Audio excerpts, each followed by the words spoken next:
welcome to the Daily B Show, episode 96 of Matty B, in the Croydon Library, East Melbourne. If I'm too quiet, let me know, but I've got to be quiet because I'm in the library. However, we'll roll with what we got. So, I was thinking on what to talk on today. It's been about 3 weeks since I've done an episode, and I've been obviously doing the mental wealth summit with Samantha, and it's been going gangbusters for us. A lot has been coming up, a lot has been going on. Guys, just let me know if you can hear me okay, please. Because if you can't, I might need to take it outside. But if we can, well then, beautiful. So, I'm rattling my brain whether to sort of just flow like I usually do, whether to sort of talk on a specific few topics. You're a bit quiet, okay. How about now? I don't know if it's because if my headphones are working or if it's because I'm far away from the phone. Just let me know if I am too quiet still and I'll move, but otherwise, yeah. See how we go. Hey Liam, hey Glenn, good to see you guys, and Katie, Courtney, Pete, love you guys. So basically what I come up with was how I went from close to homeless and addicted to travelling the East Coast with Samantha Moyer on the Mental Wealth Summit. We can hear you just a bit too soft. You're soft. Okay. Yeah, how I went from close to being homeless and addicted to a few different things to cruising around with Samantha Moyer and doing this Mental Wealth Summit and speaking on our journey of mental health and our mental health experiences. How I went from mentally ill to mentally healthy, essentially. What that means and the journey that was involved. But I remember having a conversation with my uncle. It was probably only maybe 12 months ago, Mr. Whispers. If I'm too quiet, too quiet, I know I'm quiet, I'm being quiet, but if I'm too quiet, just let me know. I had a conversation with my Uncle Michael, shout out to you, brother, who basically told me that he was worried. He's like, mate, I feel like you're a step or two away from being on the streets, being homeless. You need to pull your fucking head in, or it's going to get real bad real soon. And it already was not that good. But basically from there, I was able to surround myself with some amazing people. Hey Rachel. Surround myself with some amazing people. Deep dive into some amazing lessons and learnings. Most of all, my own inner journey, which I got the most out of. Hey Rach. And then recognizing that all the shit that I'd gone through, I was actually getting strength from learning from other people and having other people open up to me and share what they've been through and share their stories about the things that they'd struggled with. That really made me feel like, okay, I'm not the only one, that I can, if these guys can do this, then I can too. If these guys can get out of the space they're in, then so can I. And to a point, like I always had that inner sense of just knowing that there was more to life. Hey Mick, long time brother. In the sense that I'd see people doing stuff and I'm like a Richard Branson, he's running over 400 businesses and he's still only got 24 hours in the day. I'm sure he didn't go to a job and save $100 a week and work really hard to make all their businesses. I'm like, these guys are doing something that we're not doing. It's got to be something else, because the advice I've been getting, you don't have to be the fucking smartest or the sharpest tool in the shed to realise that, work at 9 to 5 on a not quite minimum wage in whatever industry you're in, and spending money on your lifestyle and then putting a few dollars away is not going to get you very much. It's going to take a long fucking time. So I always had that sense of inquiry and just really just very observant to the things around me. Hey, beautiful human. So yeah, it was always there, but the things that I felt, things I used to say to myself: you're not good enough, you're a piece of shit, you're a fuck up, you're not worth it, you're not worth anything, you're a no-brainer, you're a no-hoper, you're dumb, you're ugly, you're disappointment,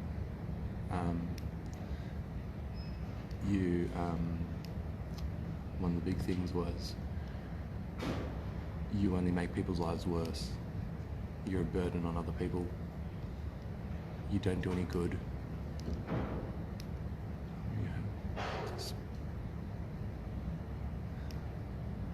You have to speculate to accumulate. You don't get anywhere if you don't take risks. Yeah, bang on, Rach. And I used to judge myself really fucking harshly, and still do to a point. Definitely still there. And that is, I'll get to that as well, which is why I have not been as loud and as noisy and as what's that word? Verbunctious? Is that a word? Verbunctious? Vivacious? No, I don't know. I haven't been as epic the last 3 months since getting back from Miami as I was the 3 months prior to that. Hey Ryan, Mr. Schroeder. And that's been sort of the destructive self-talk has crept back in, like old patterns have allowed the old patterns back in certain areas. In certain areas not, but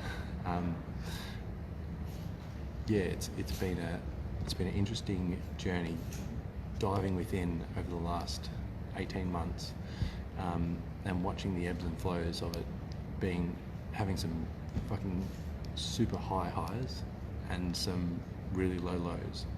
It was probably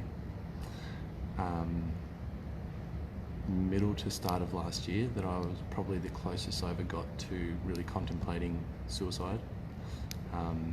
Was when I was at the beach in the Gold Coast while I was doing some Uber driving one night, and I just stopped at the beach and got out and walked over to the beach and was just standing there and really contemplating just swimming over to New Zealand with full understanding that I would probably not get there. Fuck, imagine I got there though. The favourite that I used to tell myself was, why get attached as they will leave anyway? Yeah, look, that's something I do. I've had a pattern of disappointment ever since like I was young, and I remember parent-teacher interviews, it was just disappointment day. I could generally wing it until then and like hide all the bad notes from the teachers and from mum and keep them both away from each other to a point, but then it comes to parent-teacher interview and there was no hiding, and that's when the disappointment would just smacked in. But yeah, it's like this constant pattern of disappointing people. So it's like, all right, so that was my cycle leading into adulthood as well, was I would start a new job, or I would start a new venture or a new hobby, and I'd do great at it. Like I auditioned for the Australian National Theatre. I got into that and started studying acting. I studied really advanced property investment strategies and started doing really well with that. I became a mortgage broker for a period of time there. I did sales roles and absolutely smashed it in those, but as soon as I found myself doing really well, I recognised the people around me would flock to me, and then that would push me out of my comfort zone, and so I would self-sabotage because it's like if I keep this going, I know I'm a disappointment. They just don't know that yet. But if I keep this pattern of this success going, they're going to eventually find out that I'm a fuck up and a disappointment. So I need to like nip this in the butt right now before it gets too full on. And I got 98 one year in maths, and my teacher told my parents at the parent-teacher interviews she could do better. What the fuck? Yeah, fuck that teacher. But you could have done better. You could have got 100 at the same time.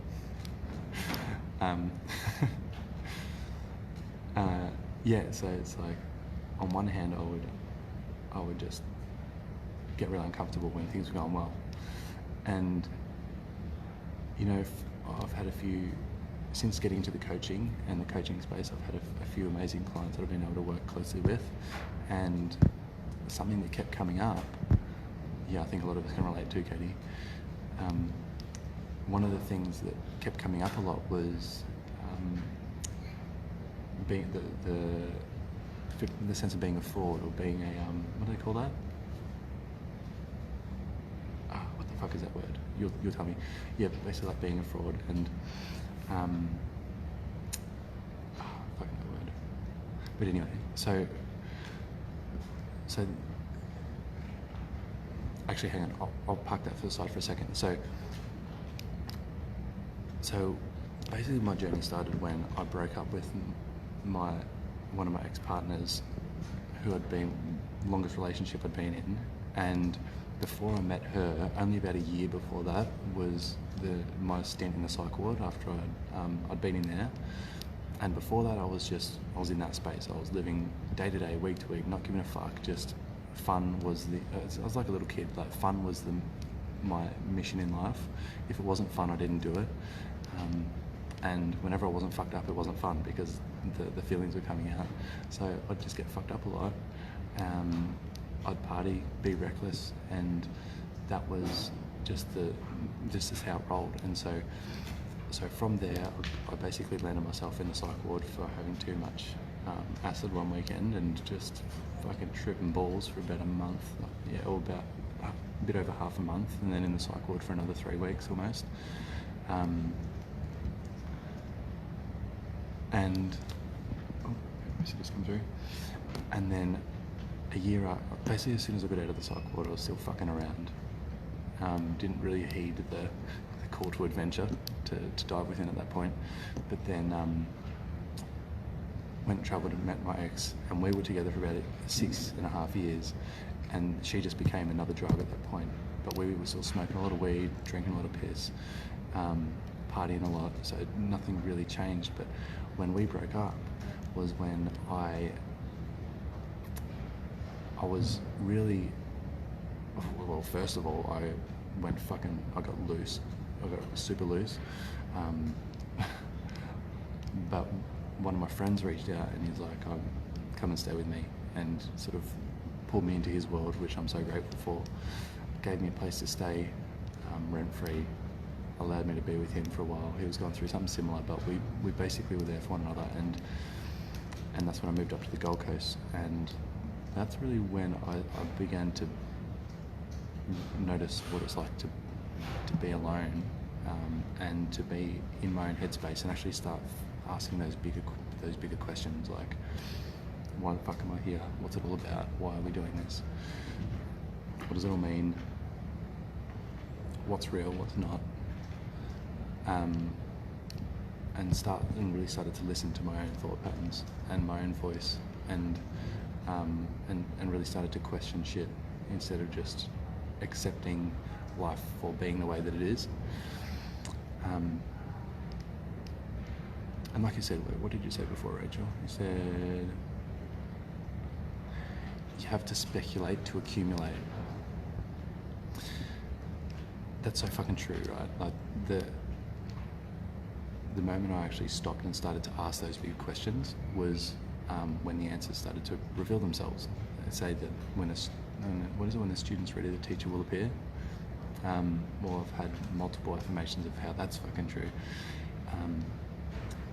And getting to the Gold Coast and really beginning to heed that call to adventure, and to really begin to unpack what was going on, I few of the first things that really hit me was identifying that pattern that I was speaking about before with the jobs and the hobbies and the things that I'd pick up and put down. I knew I was geared towards doing something that was challenging, that really I found passion in.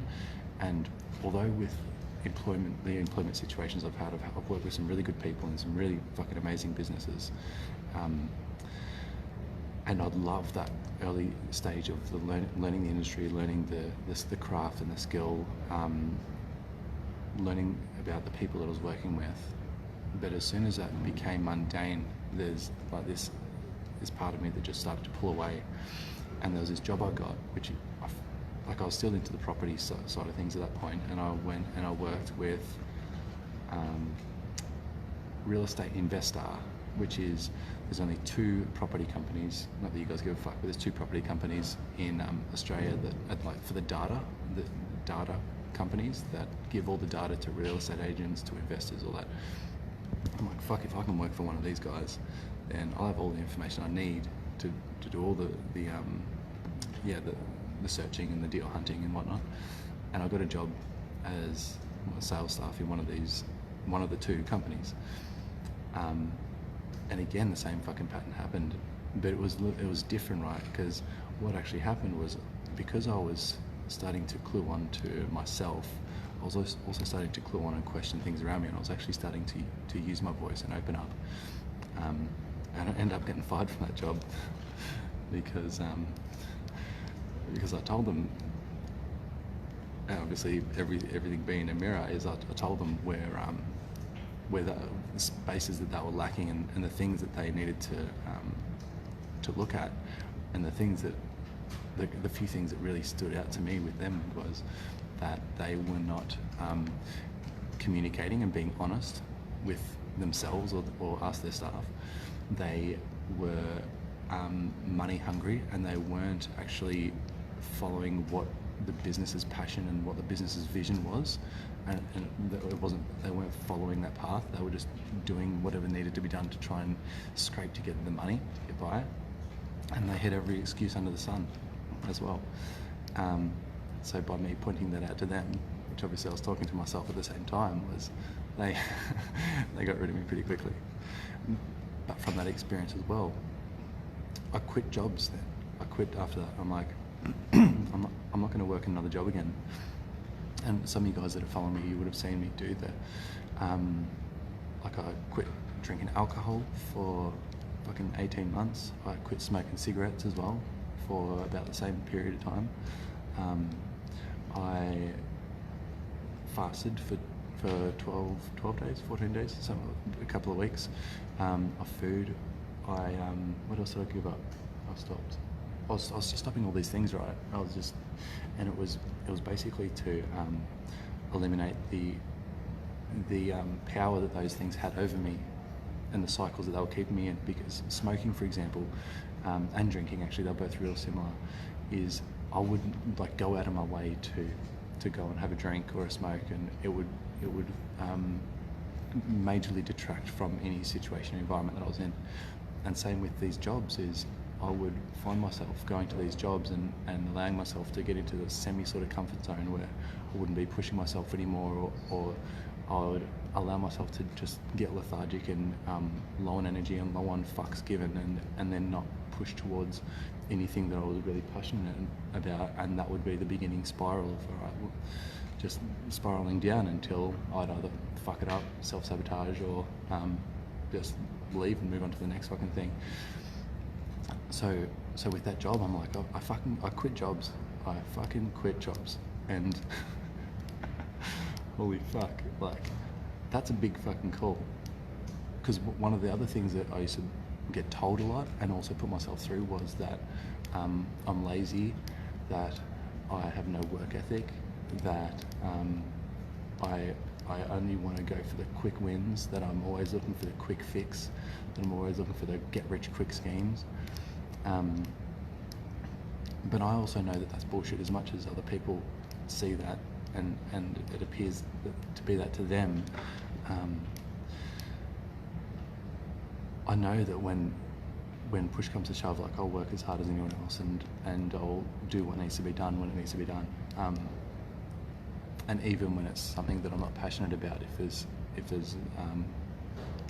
if there's heart behind it and soul behind it, and there's some real passion and purpose to what we're doing, then I'll fucking do it. But quitting jobs, right? Like that was fucking epic, and I knew that I wanted to use business as a way to create impact. Yeah.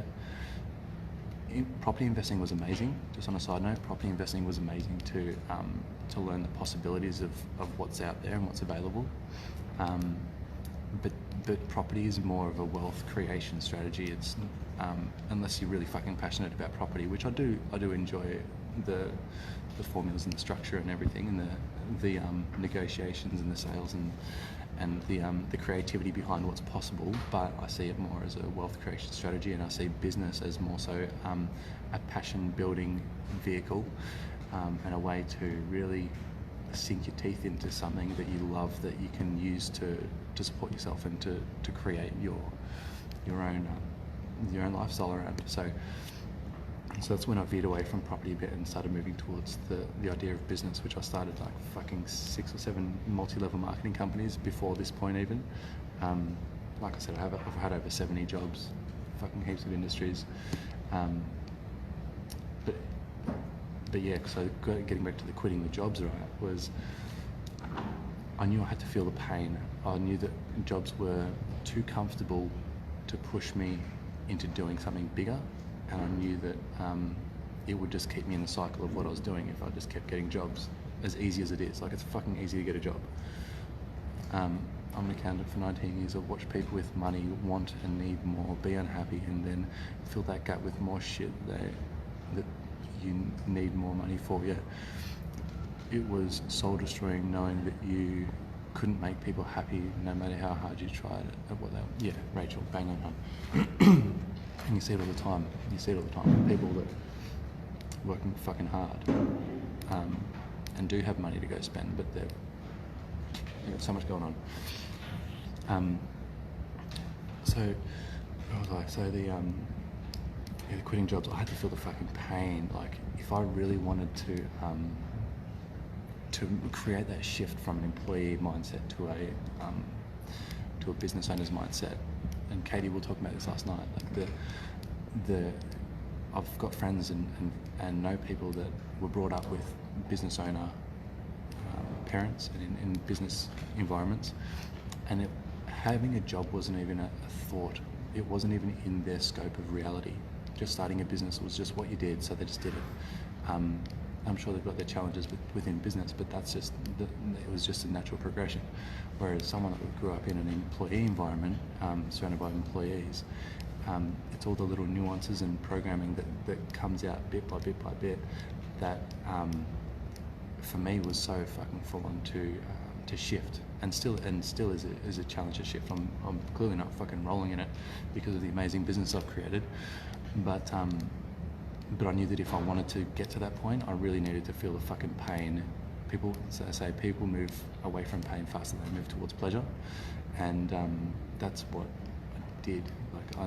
That's what I felt like I needed to do, was feel that pain. Now, what I wasn't prepared for,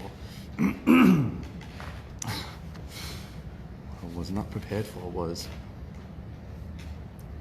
and this is the hero's journey, right? You set off for an adventure to go and attain the elixir of life, and when you finally touch it, you recognize that the elixir of life was never the actual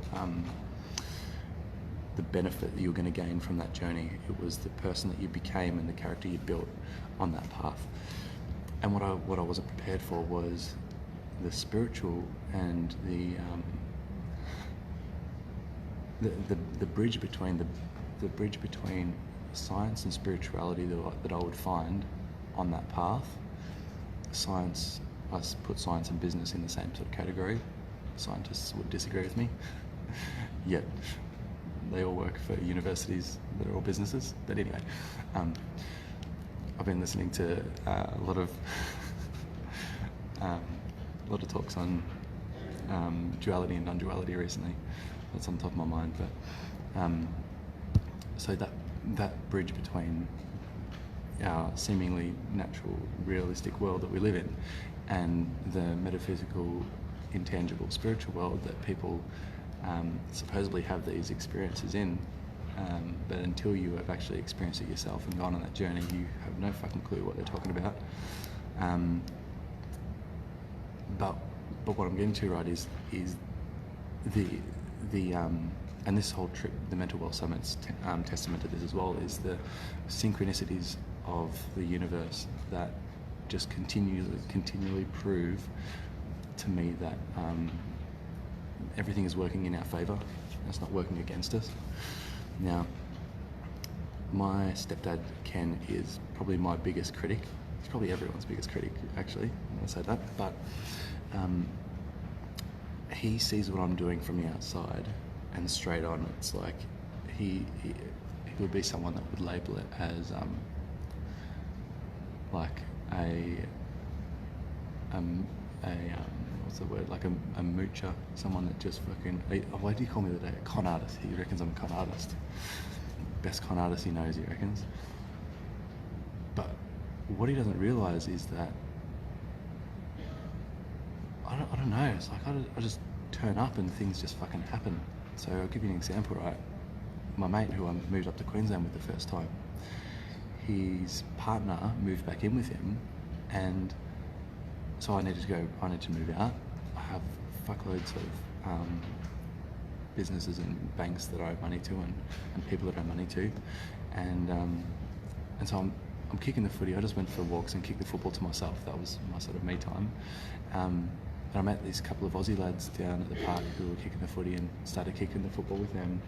And they're like, "What are you up to?" I'm like, telling them the story. I'm just going to move out. I'm about to go look for a place. But I've got this debt that I've been trying to pay off as well, so it's full on.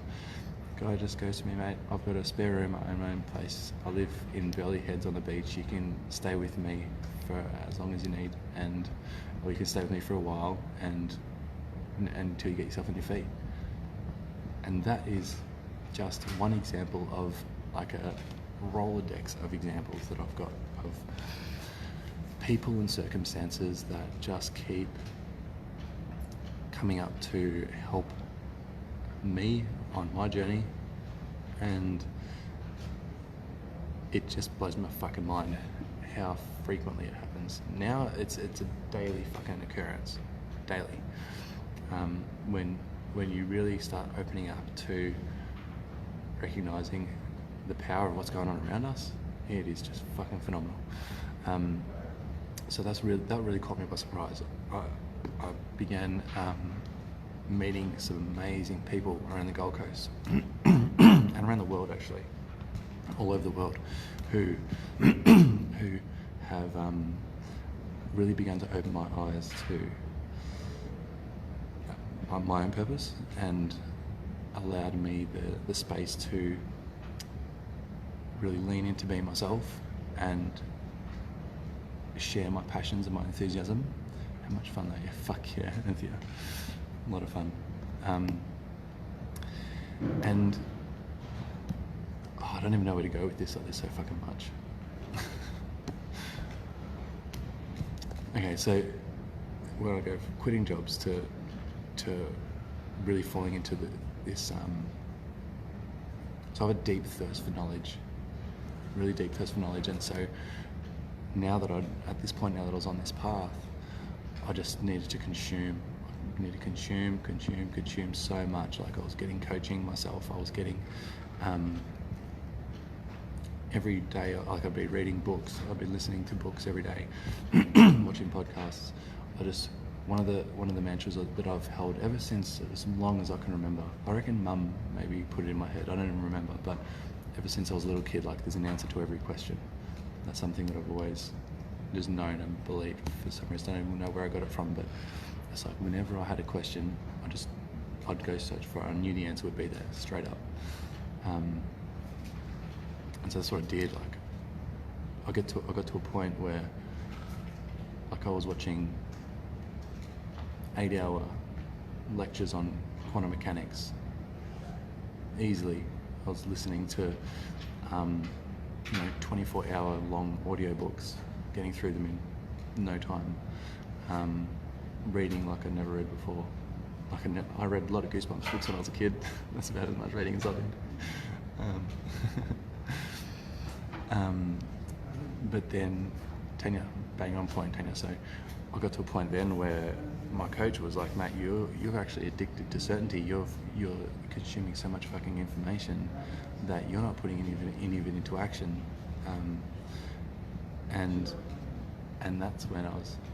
I think that might have been around the time that I did the King program with my mate Benjamin and Aaron, who hosted that, and just started to really interact with more people and get involved with more people in that space. Dee Littlewood came out of the woodwork, so I met her. That's another thing. Like I knew I wanted to help people. I recognised that people opened up to me really, really quickly and felt really comfortable with me, and they always wanted to lean on me as someone to speak to, whatever, all my friends and randoms straight away. But I always recognised that I was a great listener, but I just didn't have the understanding of how to help them, other than being there to listen to them. And then when I realised that my coach was doing just that, like I'm opening up to them like everyone's opening up to me, but then they've got these processes and this understanding of the way my mind works and what it's trying to achieve, that they can just sort of shift and guide me through this process of finding these answers for myself. I was like, fuck me, like that's the next step for me. I need to learn that because that's just what I needed to do. That's why I love sales, actually. Going back a step, is I love sales because I got the opportunity to really tap into what people's core beliefs were, what they were passionate about, what their fears were, and then really help them with whatever product or service I was selling, like really help them with that. But I really did enjoy that digging deep and getting to know people process. But now with coaching, I recognise that it's just the next level of communication. So sales, I always said, was advanced communication. Coaching is advanced, next level advanced communication, where instead of giving people a solution, you help them come to it themselves, which is a fucking wicked skill to have as well. It's so good. Coaching, yeah. But still, right, so I was, that's another thing, like I was beginning to do, like, was wanting to get into action, but I was holding myself back because I was just digesting all this information. I just felt like I needed to know more before I could help someone. I needed to know all the answers. It's like if I'm going to teach you about, the 4 levels of learning, for example, I thought you might ask me a question about that, which might lead to another question, which might lead to another question, and unless I know everything about the universe, in case the question goes to that, well then I can't teach you that little thing there. Yeah, that was silly. I still fucking feel that way though. I still feel like, fuck, I know a lot of shit, but I don't feel like I should tell people, or I don't feel like I should be the one to voice it or give my advice or speak on it necessarily. Because what if they ask that about something else and I don't have the answer? And that's what I recognise a lot of people are doing. I've got a lot of coaches, a lot of healers, a lot of therapists, a lot of practitioners around me that hold themselves back because of that as well. So I know that I'm not alone in that. Since implementing my knowledge of what I know about to be true of this reality, I deeply comprehend what it means to be one with all. Anthea, I'm with you on that. Life is so beyond our human comprehension, it's miraculous. So simply be human. Yep, that was me, yeah. Go do some DMT, everybody. I highly recommend it. Pew. Well, that's on the internet now. Well, I do recommend it. If you've got schizophrenia or something, don't, or do. Yeah, look, I don't necessarily condone it for everyone, just put that out there, but I highly recommend it for most people. Anyway, that's another trip for another time. So, where are we? Let's get back to how long have we been going for? Okay, good. So, another reason why I didn't plan too much. I couldn't fucking talk for days.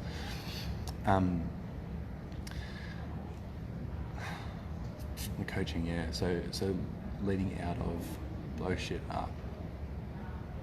It's about to go down.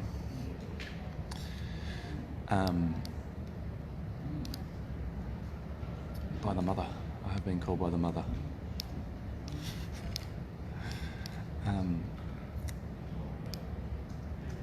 So another sort of funny turn of events was when I did the King program at the end. Preston Smiles, for those who know him, is Aaron's coach, and he jumped on in one of the last calls and was calling us all out and basically, get a Haley, and he was basically saying to all of us, like, where are you hiding, what are you up to? And myself and Patrick, I think, was on here, might have been on here. We were both wanting to do coaching, but we were playing small. Like, I had just done Christopher Duncan's course, his Amplify course, which is how to put on live events, what we're doing right now. And I was doing this PowerPoint presentation. It was beautiful, like a fucking 120 points in this PowerPoint presentation. Oh, it's beautiful. It took me fucking ages to do, right? I don't think I still finished it. But he's like, Matt, you are hiding behind that thing and you can be there for the next 12 months and not do fuck all. So put in the PowerPoint presentation, go and do a live video every fucking day and be seen. It's like, as soon as you're being seen by people, so for anyone that is running their own business and is not doing live videos, heed this advice. For when people see you every day, they get to know you. When they get to know you, they get to trust you. And when they trust you, then when it comes to asking for their business, you don't need to go through that process. They already know who you are and they believe in you and they trust you. So no matter what you're doing, get out there and do live videos and be seen. Allow yourself to be seen by people. And I didn't want to. I was like, yeah, okay, I'll do that, but I don't want to do it by myself. Look like a dickhead. So I started the 30-day Go Live challenge. Get everyone else in to look like dickheads with me. and then we went and did it. And that went gangbusters. That was fucking awesome. 30-day Go Live challenge. It was nuts. And again, there's the hero's journey of what I thought I was going out to attain, the goal that I set out to achieve.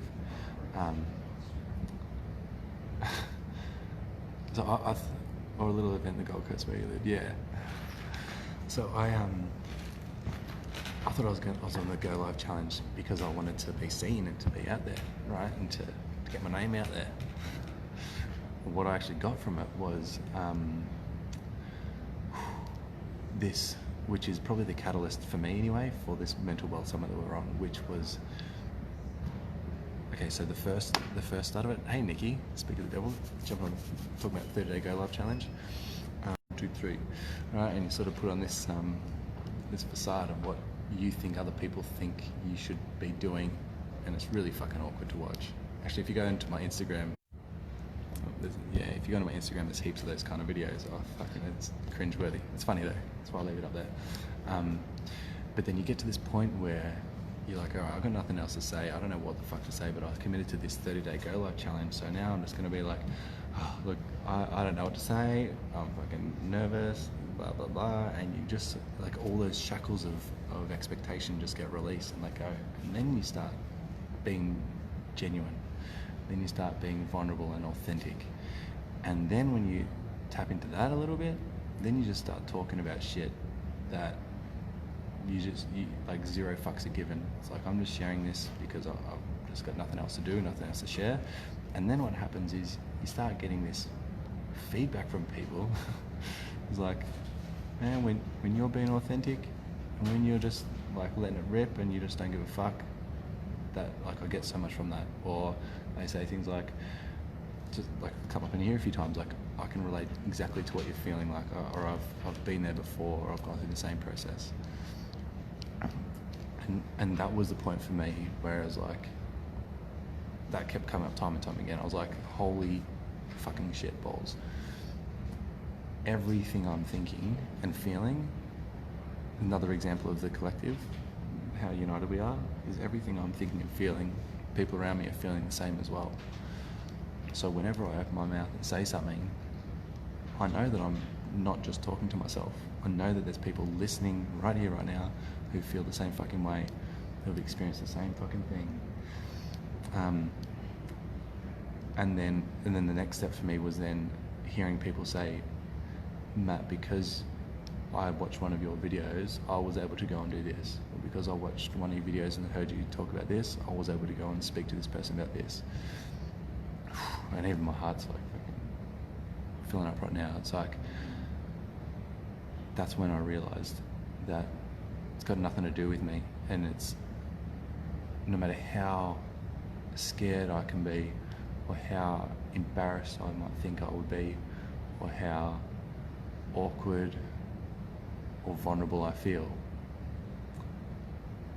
the impact that has on the people that are watching and that get the opportunity to see that vulnerability and that authenticity, the permission that gives them to do the same, the strength that they can draw from that to then go out and implement that in their relationships, in their lives,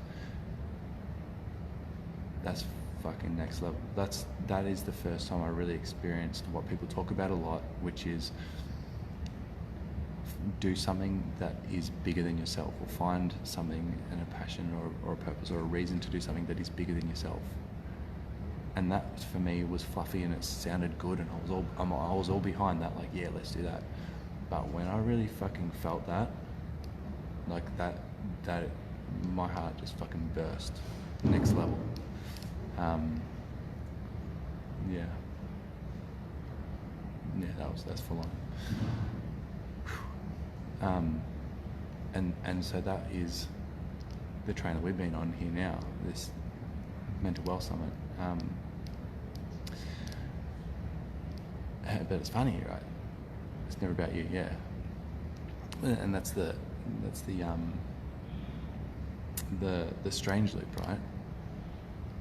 It's like it's never about you, but it's only about you at the same time. And this is the thing that rational people struggle with. This is what majority of people struggle with, is they just can't grasp how two opposing things can be happening at the same time.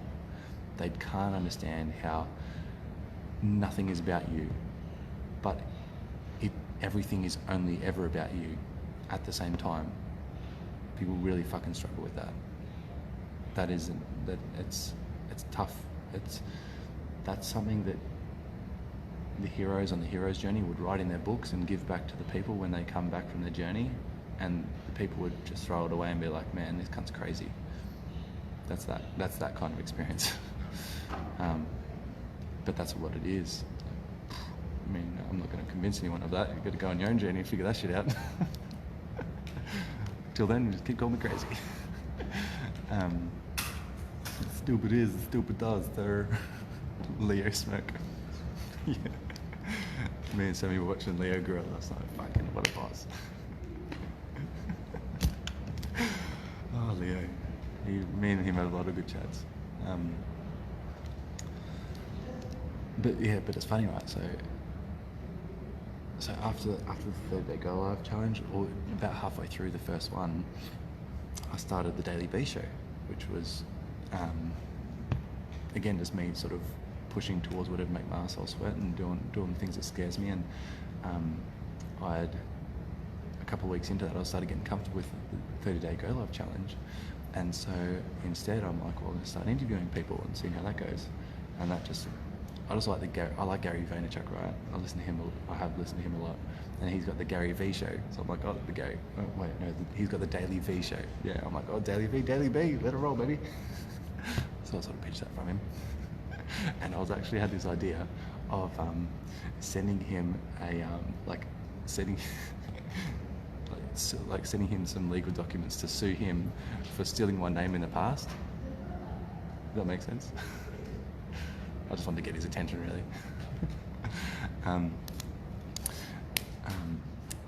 So the Daily B Show started, and then that was a whole another challenge within itself, and still is. Episode 96, 3 weeks after 95.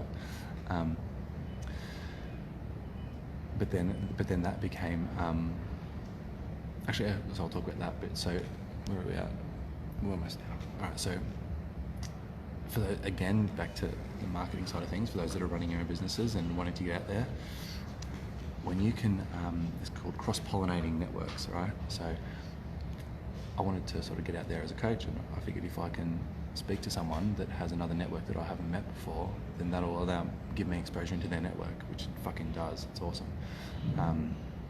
And not only that, but as soon as you've got a show, it's like there's just this stigma that people have around shows, even though we're getting onto a free application, a free social media application. There's hundreds of social media applications. It's free service. There's no production going into it. There's no script writing going into it. The only thing I did was the images that you guys have seen and a little description of everything, and that's it, right? But as soon as you've created the context of that, it's amazing the gaps that people fill in for themselves in the bits. Like, it's called cognitive biases. One of my favorite quotes of all time. Questioner: how do you treat others? There are no others. That's it. So the Daily B show, so that I went through a process of where I started off just not giving a fuck. I'm just like, I'm just going to talk to people. I don't give a fuck. Let it flow. And then it got to a point where I was like, oh shit, now there's actually people watching it. I'm going to have to maybe do something.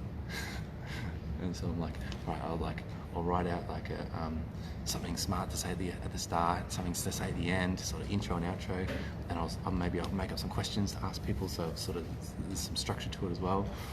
And I'm like, and then I just had this pressure on myself that was fucking overbearing. So that didn't last very long, and then I just reverted back to what I was doing in the past, which was just flowing and being in flow, which seems to work well so far. But then I realised that I was using this again to hide behind. This is a full rant. I don't know if you guys are keeping up or loving this or not, but just ranting.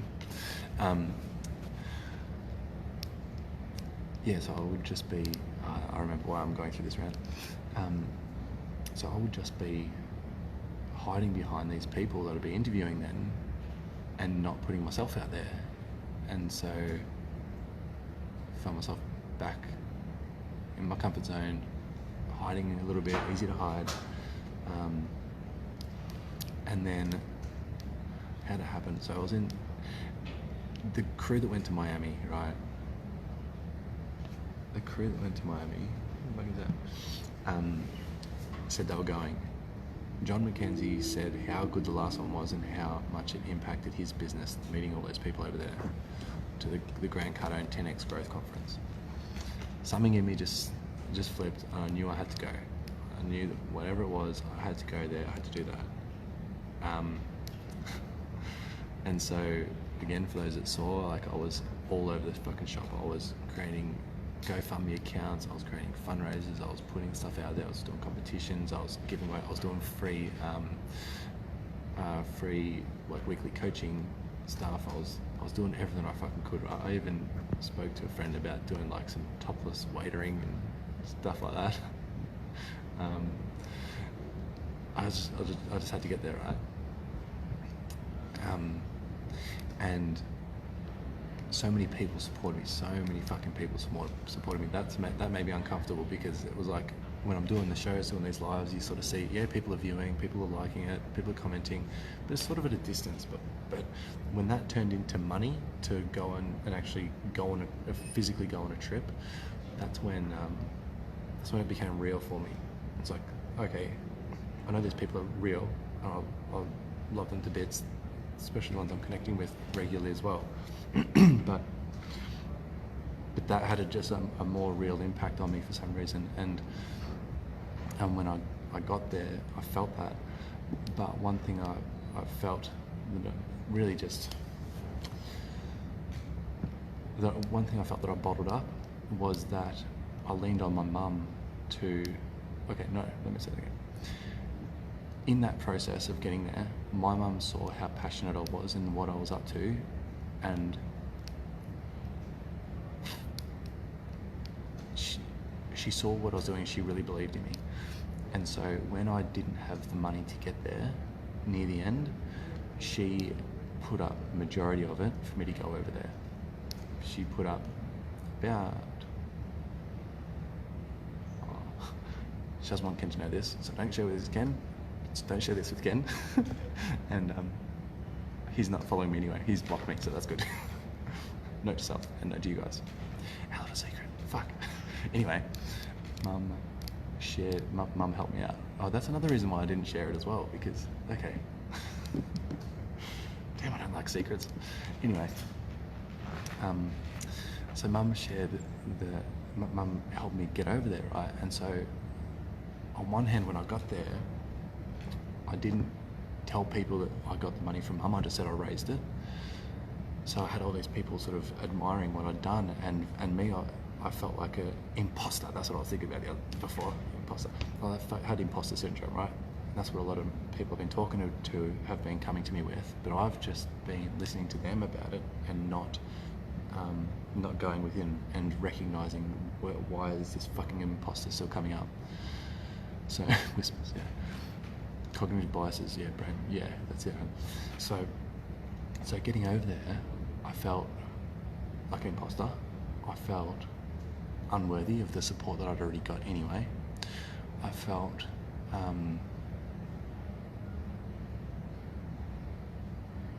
so from them, right, I put out that I was going to do these 300 interview challenge over there. As soon as I started doing them, I felt like shit. It sucked. I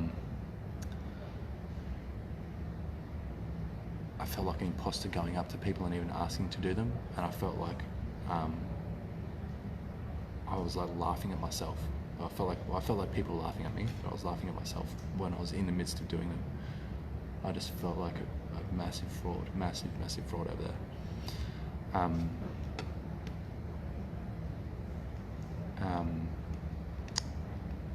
So I covered it up. Not very well, to those that know me. But also over there recognised, one of the things I did recognise was that I'd spent so much effort getting to this point and creating this goal. I actually didn't have another goal to work towards. And that's when I came up with the Hippiepreneur Summit, to go and do a tour of the States.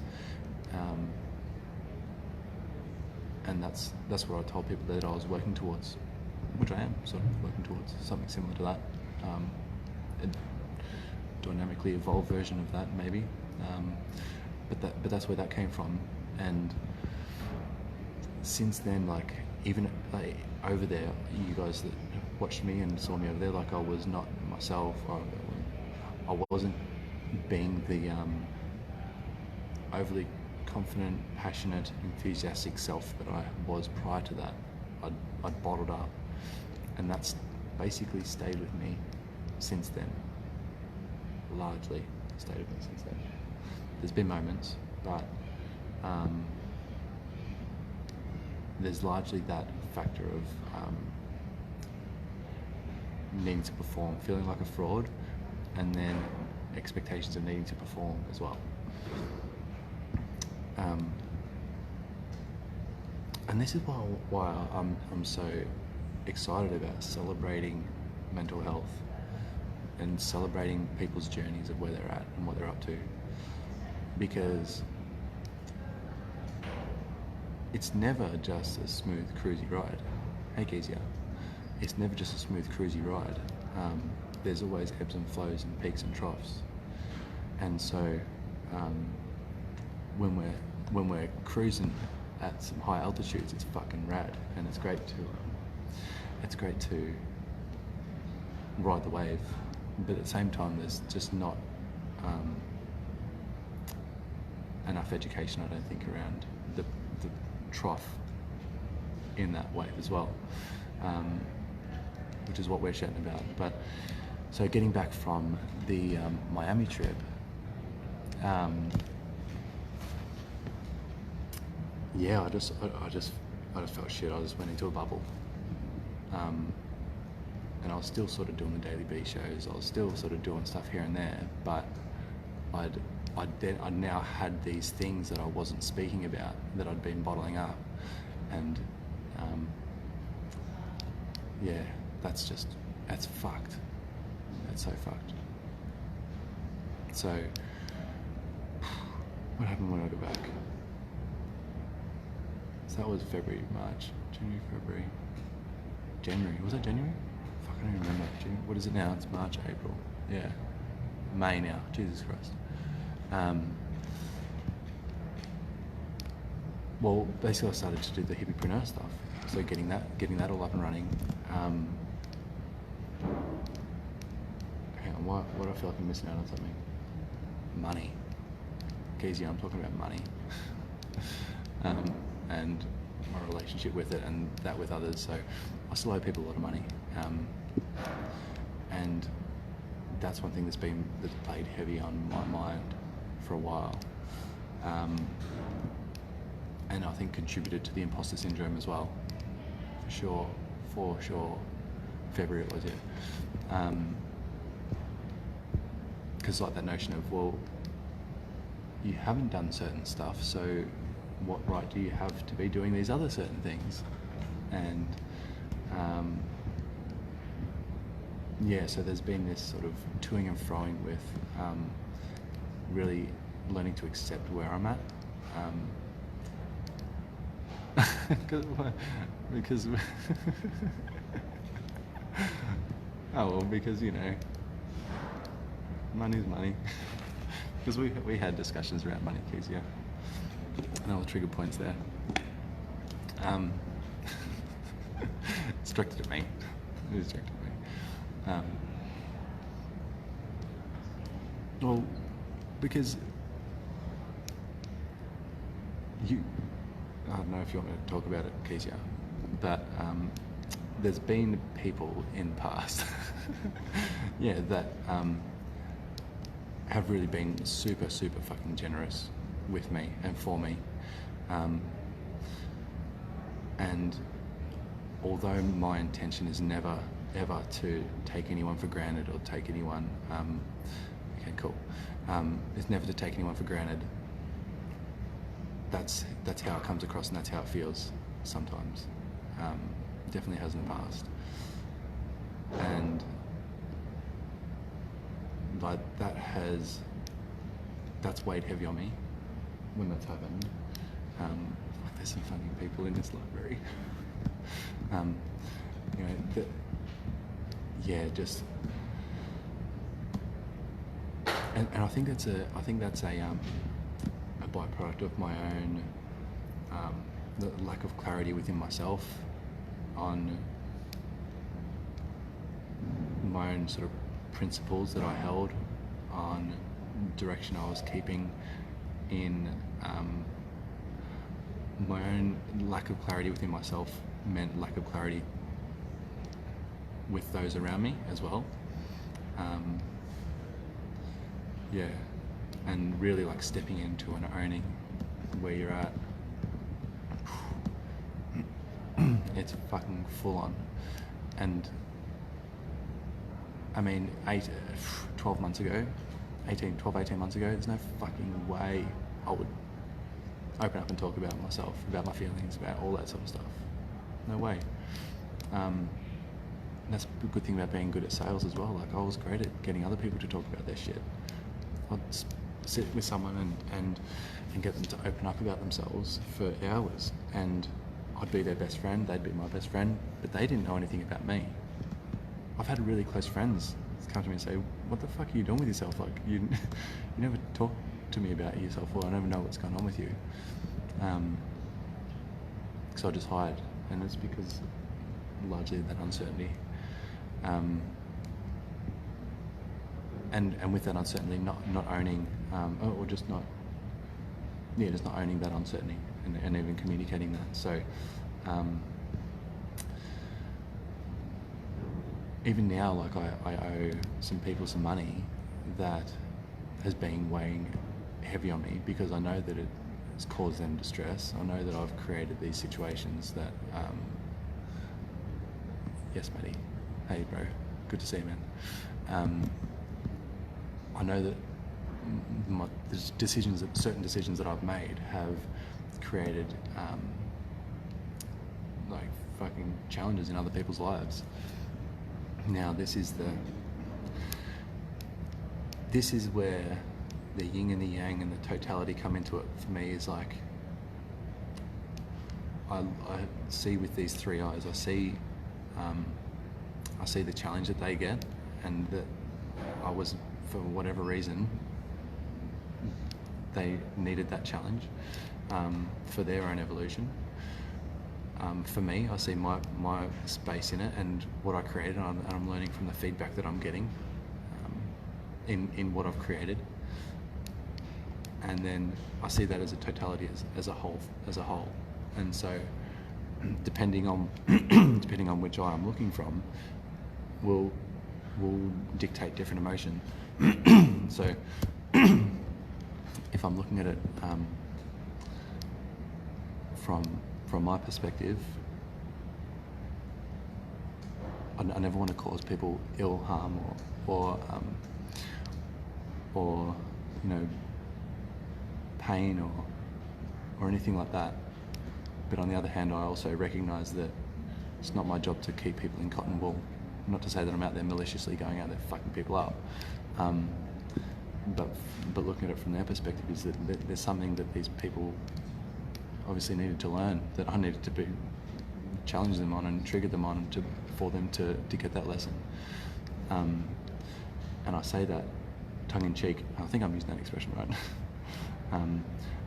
Because that's how I look at the challenges I get from people. If like I look at the people that have hurt me, who have caused me grief, that have challenged me, that have taken from me, that have abused me, all these things, and I don't hold that against them. I don't justify their behaviour, but also recognise that I had equal part to play in that, and that it was here for me to grow and to learn from in one form or another. And the sooner I adapt that and adopt that way of being within myself, the sooner I'll get that lesson, so it doesn't need to fucking come up again in another form or fashion. It's gotten deep now. Right, we're going over now.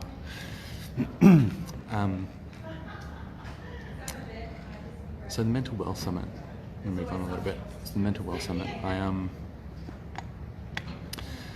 Samantha Moyer, Sammy and I have left Queensland on the 15th of last month, so it's been just over 2 weeks.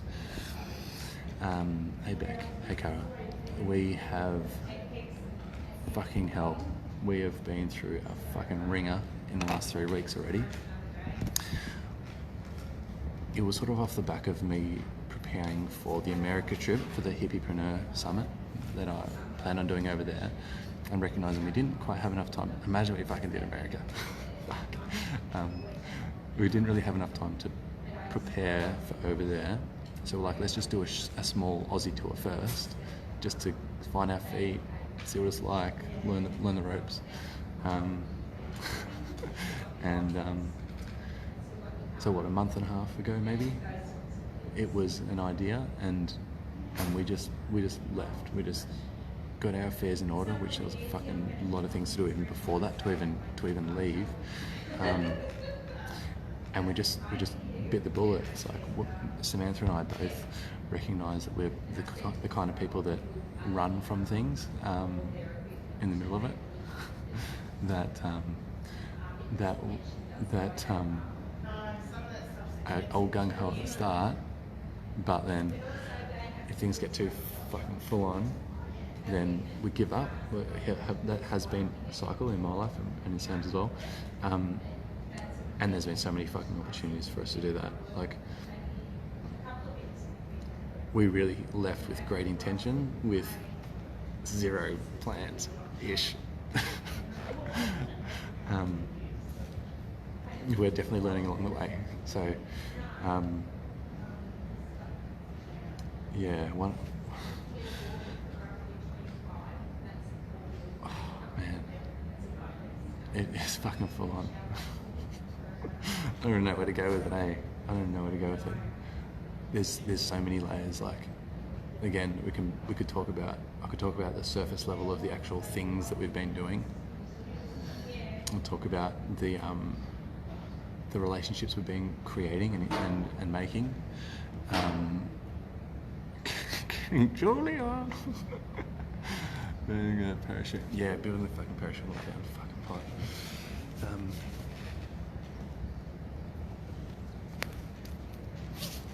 I don't know, maybe I'll leave this for tomorrow. It's already been an hour. Maybe I'll leave you guys hanging and do another episode tomorrow. Yeah, let's do that. Let's do that.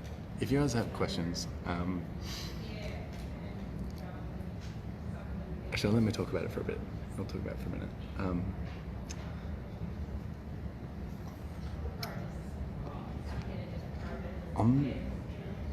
We have like a number of different messages and a number of different things that we want to create impact around, that we want to share, examples we want to set for people. Oh no, bro, okay, so let me be clear. We've clarified the events, the locations now. It started off with every 2 days we're going to do one. Optimistic Matt. I think I'm yelling now. Optimistic Matt. But now it's every Monday and Friday we're going to hold an event. Okay, so you can look at the website now under live events in the tour. Under live events, you'll see all the actual dates and the locations, the towns at least that we're going to be at. So they are set in stone now. What we're in the process of, so we're catching up. We're catching up. So what we need to do to really catch up and get ahead is we need to have venues set in each of those locations. We need to have a host in each, so somewhere for us to fucking stay in each of those locations. And I want to have a speaker, at least one speaker in each of those locations. So Byron Bay, Sammy, you and us, bang on, brother. So there's a few locations across there we haven't got speakers yet, and a lot of places we haven't figured out where we're going to stay yet. But basically, as soon as they're locked in, Samantha and I are going to hammer through the mental health resource list, and the mental wealth professionals as well. So we've got 2 resource lists, which is one is a hub for people that are suffering from sort of mental health issues that really need services, so they can go and they can find the services they need. The other one is for professionals and practitioners and healers to really help people on their journey of self-actualization. And so with that, there's really, and that's the mental wealth that's going from, if this is healthy, right? Below that is mental illness, okay? And above that, towards self-actualization, is mental wealth. But as my story as well, like I've been saying all day, like you're never in one spot. It's always a wave. It's always dynamic.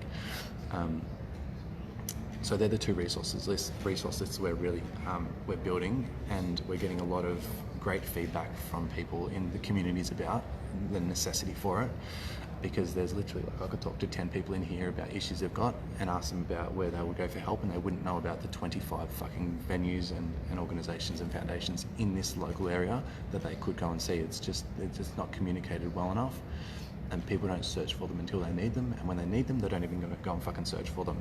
Hence the increase in depression, anxieties, and suicides, and in domestic violence cases, and all that sort of stuff. It's just this sort of clusterfuck that's just not being addressed. So that's what we're up to with that. It is really getting clearer. Me and Samantha we haven't put a presentation together yet.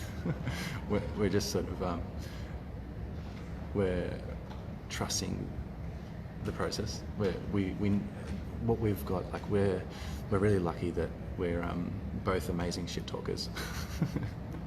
So, as proven here, you can talk till the fucking cows come home underwater with a javelin up our ass. It wouldn't stop us. I don't know why I jumped up her ass. Let's just put it there.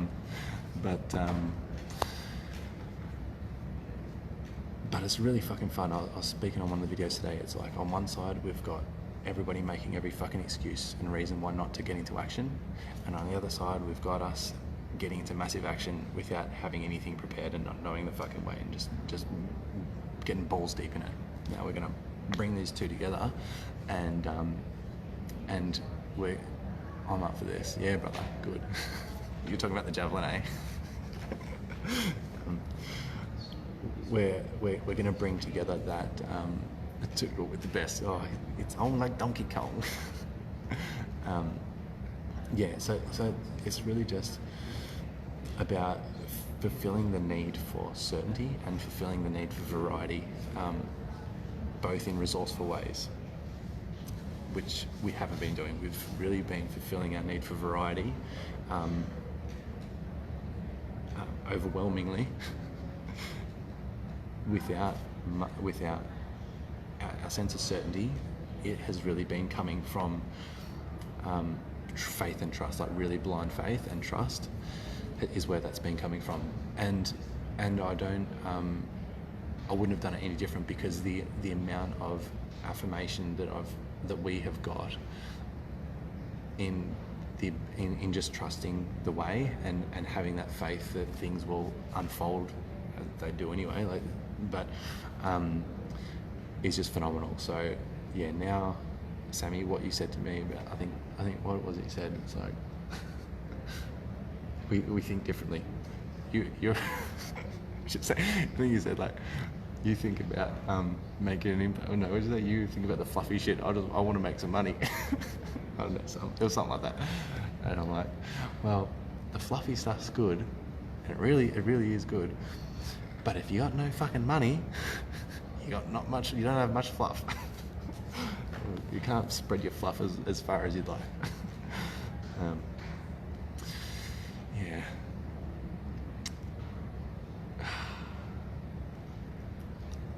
I don't know. So that's where that's at. So a lot of people, especially to start with, which me and Sammy thought was hilarious.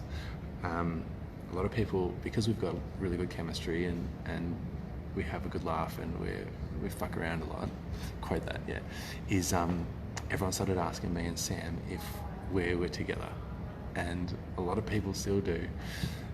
And it was fun and games at the start, but then it just sort of dragged on and we didn't really clarify any of that as well. So just sort of let people think, because at the start it was like, well, people are actually watching us because they're intrigued at that. And that was great until I met some other fine lady who that didn't really that wasn't a very resourceful and suitable way of going about shit anymore. And so one of the challenges that I've personally faced was that communication as well, is being open with all the people in my life. And it was not that, yeah, it was just this weird dynamic after that. So I've been smitten with Rachel, who's watching at the moment, and she's been feeling my love and connection cup up for a while, and I'm looking forward to coming back up to Noosa to hang out. But it's one of the challenges with being away from Rachel and on the road with Sam, and what people find so interesting as well is that like when they actually know what's going on, like a lot of people that know, just we haven't really put it out there, is like that question of how can you be on the road with someone, like with another woman, when you're not with her, when you're with someone else, how does that dynamic work? And it's well, it works, it's fucking full on, it's how it works, but it's testament to Rachel, number one, I think, for being so strong as well, and being so supportive and understanding in who she is and where she stands and in her own power, but also over time is just that testament to the power of really authentic communication and vulnerability and openness, which I had foregoed for a period of time there, due to my own insecurities and people pleasing, not wanting to hurt anyone, in turn hurting everyone, and it's again, just yet another example of how opening up and sharing your truth, despite what you think other people might feel, is always the best recipe. And that's been the theme for this last 3 months, has been me closing up, not sharing where I've really been at. Yeah, feeling like I've got to hide certain things, and in turn just completely bottling up altogether. And so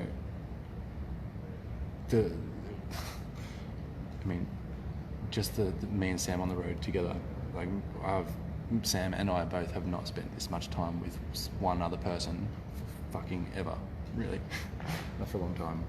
And so that in itself is a challenge. I know Sam the other day is banging on about really needing some girl time, and I need some fucking just me time.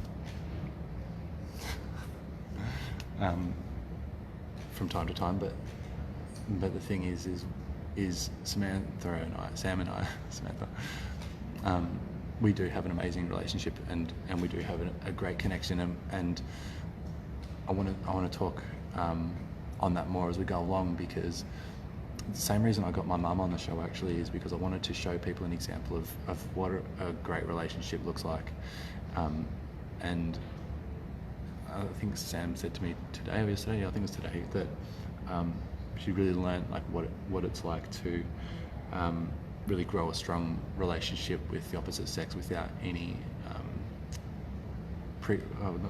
without any ulterior motives, and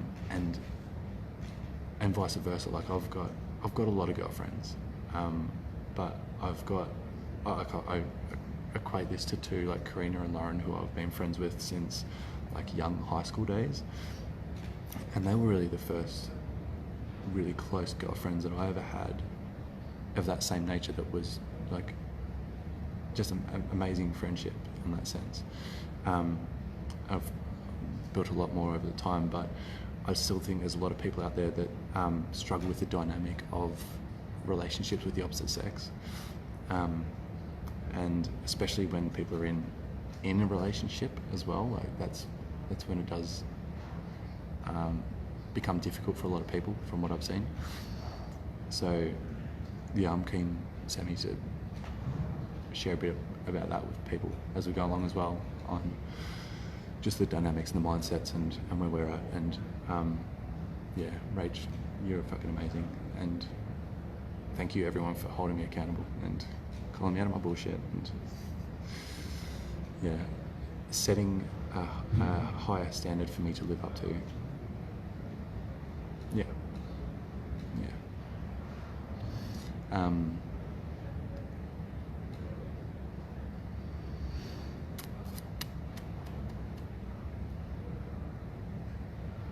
I don't know what else today.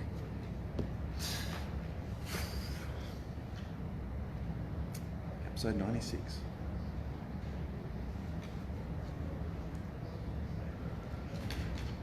I like having people's attention. You know that? I do want to get famous. Because I do like having people's attention. I like seeing people watching and waiting. I like people observing and listening. I love seeing people learn. That's why I like challenging people so much, I think. Most of all myself. Guys, welcome back. Thank you for joining me. I'm going to continue on with the Daily B Show. in whatever form I fucking feel like it coming out on a daily basis. And yeah, the Mental Wealth Summit, Be Fierce Mental Wealth Summit, thanks Bill, is coming at ya.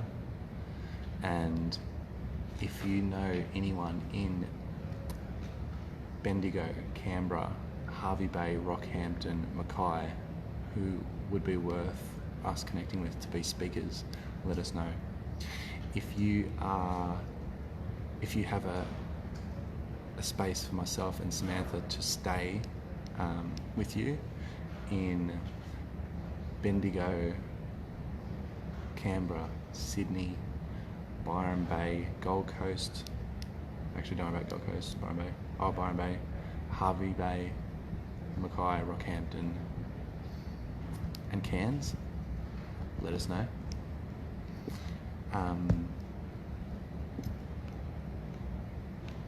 And if you are a practitioner or a professional running a business that is contributing to improving people's mental health, in contributing to evolving people's mental capacity and their conscious evolution, and raising the vibration of individuals in order to raise the vibration of the collective.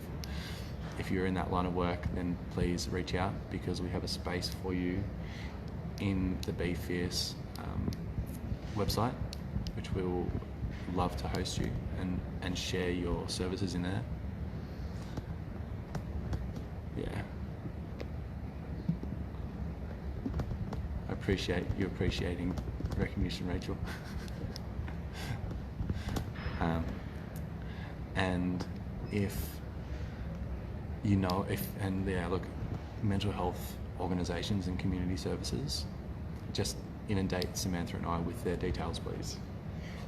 Especially if you're part of them, but anything that's helping people in that space, yeah, we just want to fucking make that huge. Yeah, that's basically our main money income generator at the moment. We're doing the events for free now. We're not charging for the event tickets, so we're relying on donations and on Ellie, Rachel, and Katie. Hey guys, you didn't throw any. We're relying on the services from those to come on. So what I'll do actually is I'll do another video probably today or tomorrow, like an actual promotion for that. And if you guys can help me out, or help us out by sharing that, that would be great. So look out, what will I call it? I'll call it, I